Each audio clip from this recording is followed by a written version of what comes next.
Hey, environmental students, welcome to your 15-week semester on studying the environment. I am your instructor, Karen Klein, which I sure hope to have the extreme pleasure of meeting you in person, face-to-face for lab. As of the middle of December, when I'm recording this, we will be meeting for lab in the classroom. You never know. We'll keep our fingers crossed. And in addition to your having the lectures just in static version, I provide a recorded lecture for you as well. Before we go ahead and get started, just a few disclaimers here. Number one, my constant companion, or one of my constant companions, is a cockatiel who loves to tell you how pretty he is. So you may hear him chatting. He's sitting on the computer right now, and you may hear him whistling or making little sounds, so that's what that is. And I also have a pug who's my other constant companion who sleeps and snores an awful lot. So there may be other sounds in the background too, but just to explain those two sounds. So all right, we'll go ahead and we will get started. Oh, yep, that was the cockatiel. All right. So this is an introduction to the environment. We start just with the ABCs, the 1, 2, 3s of studying the environment. And this, for this week, is just part 1 of that particular lecture.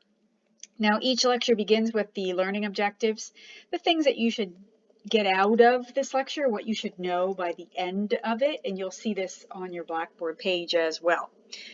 You should know 3 of the many disciplines that make up environmental science and environmental biology. Understand the differences and similarities between an environmental scientist versus what is an environmentalist. Be able to identify renewable natural resources and give 2 examples. Be able to identify non-renewable natural resources and give 2 examples and understand what ecosystem goods and services are and know what some of these are. All right, so here you are in this particular discipline. You could have taken some other classes. Well, some of you had to take this class, some of you didn't. You could have taken physics or you could have taken biology, but here you are sitting in an environmental class. So what are we actually going to investigate for the next 15 weeks? Well, the environment it's what is around you and what makes up what is around you. Like, what environment do you live in? But from our standpoint, we get more specific than that. We say like the natural world that surrounds you.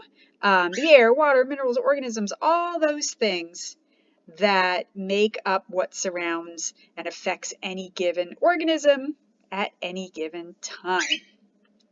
Now, the discipline of science, just in general, science is just how we investigate the problems and the questions of the natural world. It answers and addresses those questions. We're always discovering things in science. It's a very exciting field. Generally, what you learn in the classroom is what we already know, but what really drives science forward is we're always on that interface of what we don't know. So when they say, well, science doesn't know that, and what we like to say is, well, science doesn't know that yet. It's what drives discovery, that there's a lot that we just don't know. And so we investigate, we collect data, we draw conclusions from the data that we collect in order to find out how the natural world works. That's Aries. Aries a cockatiel, sorry. Biology is a study of living things. And some of you are taking this class from environmental standpoint in the light of biological organisms specifically. And so biology, or bios, that's what's living, the study of living things and how the environment affects it. We take a bit of a broader stance on environmental science in that we investigate all of the science that goes into the environment.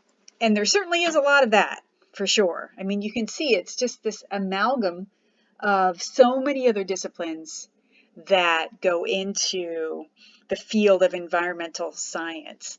And, you have people who are really passionate about the environment and they want to study environmental science as far as majoring in it or even having a career in it.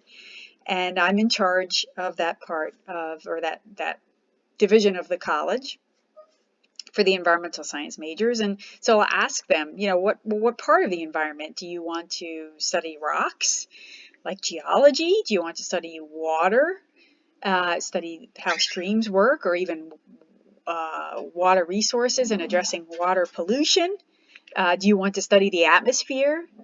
This all goes into our overall understanding of the science that is of the environment. So there are certainly many disciplines that go into the overall study of the environment, which can be a little tricky at times. And for our sake, for environmental science students, we take a broad approach. We throw in a little bit of everything to just give you a taste of the different sciences in environmental science. That's actually my dog growling at the bird, sorry. My other dog. And sorry about that. Environmental biology, we go a little bit more narrow, study the effects on living things, but certainly with environmental science, the effects of the environment on living things and vice versa. But certainly we touch on that in environmental science as well. And, it's extremely important in studying the environment.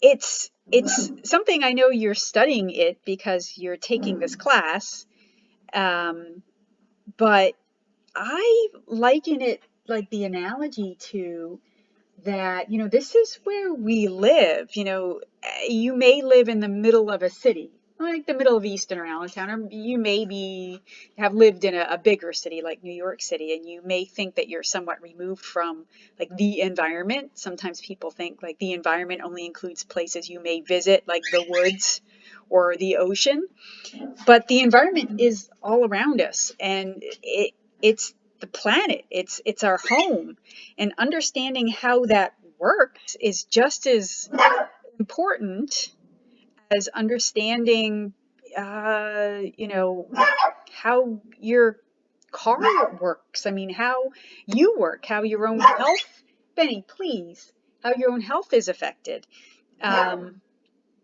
It's critical just from being a citizen of our planet, and at least kind of having a little bit of a feel for how all of this, how our planet functions. It's something personally that I think is critical for everybody to know a little bit about. Now, hopefully at the end of the 15 weeks, you're going to know more than just a little bit.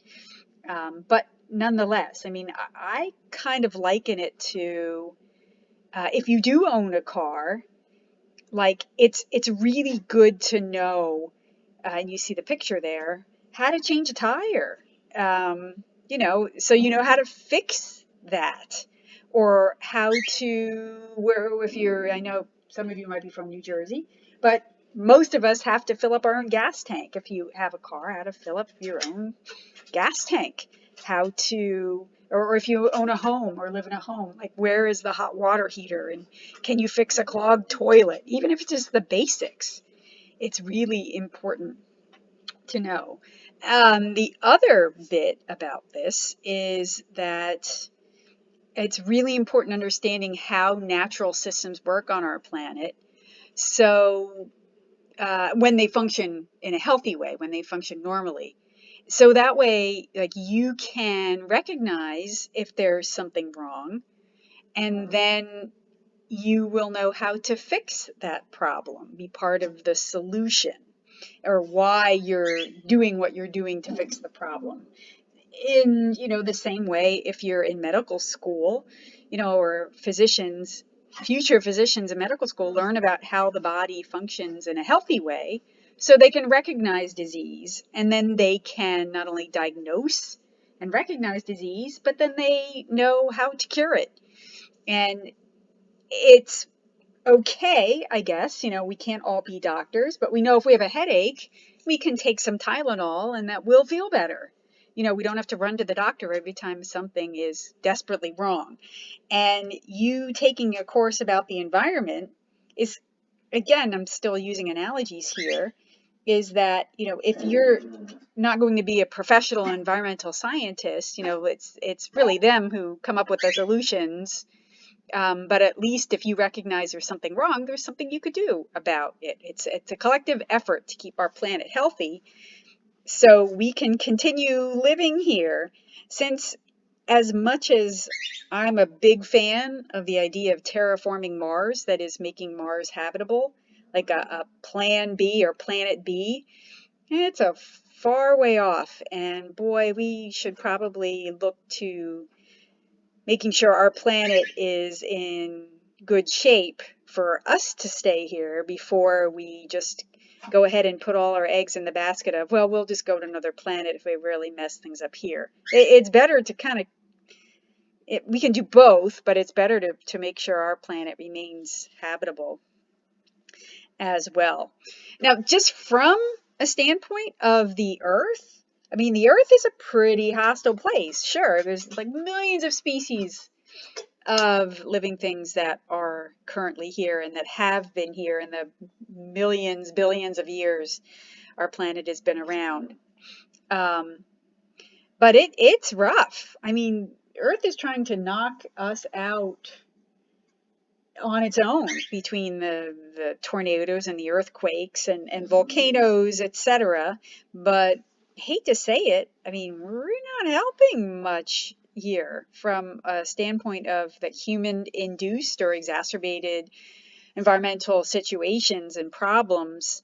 Humans have been taking quite a toll on natural systems and on the environment. And throughout this course, you'll recognize those and what to do about them and how to prevent them and how to fix them, any situations that come about. Now, just before, again, this is just an introduction. There's all kinds of, odds and ends here in the first part of this lecture and the second part of this lecture next week. Benny, I'm sorry. Benny, come on, leave him alone. Stop. So this is just a bit of information that I wanted to clarify. And that is, you are taking an environmental science class, and there is a difference between the terms environmentalist and environmental scientist. It's one that people often confuse one for the other. And there's similarities, but they really are not the same. An environmental scientist, this is someone who is formally educated and trained in investigating situations in the environment, problems, and then finding solutions, being out in the field, collecting data. Often they are formally educated from a at a college level. They have a formal degree, and they are acting as environmental scientists. They're not acting on behalf of any sort of political platform or religious platform. They work off of data. Now, an environmentalism, now this is a social movement. This is more of those who advocate for the environment as far as, saving the environment. And these people, the environmentalists and environmentalism, there is no required formal education involved. Any background fits the bill as far as being an environmentalist. They're the ones that are activists. They draw attention to the issue. They communicate these particular issues to the public as far as their passions on keeping the environment safe. Now, they can use data from environmental scientists, and often at times they do. So it's unfortunate that, an environmentalist, someone who's passionate about the environment, an advocate, is often seen as a negative are used in a negative connotation. Oh, there's stupid hippie, bunny hugger, tree hugging environmentalists. They're at it again. They're do-gooders. They're nothing but trouble. And sometimes, which isn't true, they just want all of us to have a place to live, right? I mean, saving the earth isn't really that bad of an issue to advocate for. But sometimes if someone says, oh, I'm an environmental scientist, they say, oh, really? Ah, one of you again. Ah, tree hugger, hippie, environmental scientist. It's like, no, I'm a scientist. I just work with the environment. And you can be an activist as an environmental scientist. You may work in the environment and be very passionate about it. In fact, one hopes that you are, but you may not advocate publicly in a public forum for it.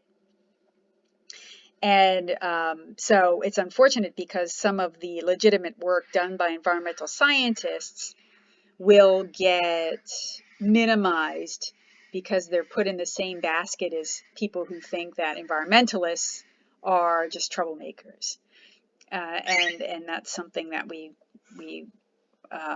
if you want to be an environmental scientist someday, that's something that you may come across. And you see there on the slide, the analogy that I use is it's a veterinary surgeon versus an animal rights activist. And a veterinary surgeon is a formally trained scientist or medical person who works with animals from a medical point of view, whereas animal rights activists, they advocate for the rights of animals, for animal welfare, but they don't necessarily have any formal degree in animal sciences. Okay, so some of the backbone here of the course. One should recognize in the environment that, the Earth is a really awesome place. And for billions of years, the Earth has been providing the resources for living things to be able to exist, including us as humans. We haven't been around that long, obviously. We refer to these as resources, natural resources. And to anthropomorphize, just to drive the point, it's those resources that the Earth makes or provides for us. We can delineate those, and especially for this course, we have renewable natural resources and non-renewable natural resources just by the processes of science. We have those resources that have taken millions, if not billions of years for the Earth to make, to produce. Like for instance, we have oil, coal, and certain minerals. They take a long time to produce, and because they take that long to produce, once they are used, they cannot be renewed by the Earth in a reasonable short period of time. So we say they're non-renewable. Once they're used, they're done. Oil, coal, and minerals. Whereas renewable natural resources, these are those that can be produced in a reasonable period of time. They're natural and they can be replenished, over short periods of time. So sunlight, wind energy, timber, water, it's a little bit of a tricky one there. We're going to get into that later in the course. Soil is a renewable resource. Now, not to say that these renewable resources like timber, you can replant a tree. A soil, 50 to 100 years, and it depends where you are, or 25 to 100 years as far as soil that the Earth makes, quote unquote. That's not to say that these resources can't run out or be depleted in a way that they're not available for short periods of time. We should use things sustainably. That's a little bit, I think that's next week. But nonetheless, they can be, if used wisely, replenished over shorter periods of time. Now, as far as like sunlight and wind and wave, we say these are renewable because the sun's always going to shine, it shines. The sun will always be in the sky, put it that way. It might be a cloudy day in some places. The wind will blow, the waves are going to continue, and the tides, etc. Now, okay, if you really want to dig deep into that, the sun doesn't always have to rise in the morning, but if the sun doesn't rise in the morning, we're all kind of screwed anyway, so that defeats that whole definition. But they're considered renewable natural resources. Now, as far as these wonderful gifts that the earth gives to us, we refer to these as, we put a price tag on these. They can be considered like services that the earth provides for us, or goods that the earth provides for us. From a human needs standpoint, we refer to this as ecosystem capital, and it depends on the figures that you hear, that I should say the source.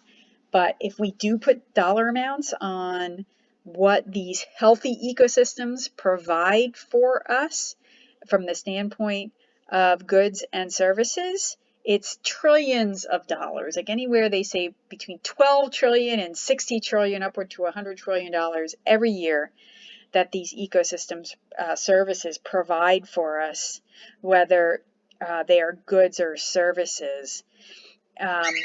You can go anywhere I should say, it ranges anywhere from those that are a little harder to put your finger on, for instance, like the services of just aesthetics or cultural enrichment, recreation, tourism, to something that you can really put a solid dollar value on, is like, for instance, like food, fertilizers, construction materials.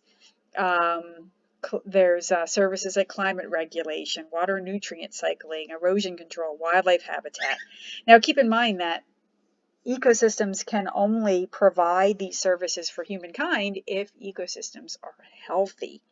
So we do have to be sure that we are dealing with, or that we, as not just environmental biologists and environmental scientists, but just as citizens, do our part to keep ecosystems healthy, to continue to provide such ecosystem goods and services and natural resources. All right, that is the end of this lecture. Again, just to get our feet wet onto the topic, and we'll go ahead and we will pick up next week where we left off. All right, take care, everyone. Bye.